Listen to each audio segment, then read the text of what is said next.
3 দিন পর আমার বাড়িতে এসেছে।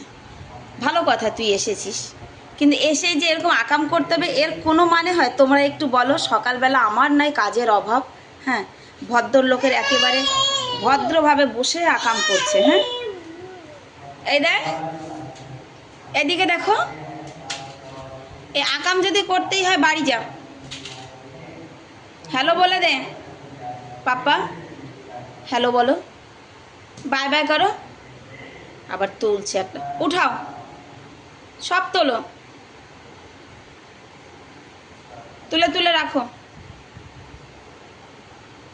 ছোট্ট ছোট্ট হাতে আবার রাখি পড়েছে দেখো। আকাম করার সময় একেবারে মুখটা বন্ধ রাখে। Bye bye. শোনা, মা ডাকো তো একটু, মা বলো তো, মা।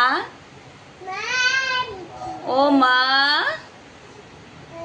বলো না, মা বলো, ও মা ডাকো। খুব সুন্দর মা ডাকা শিখেছে, মা।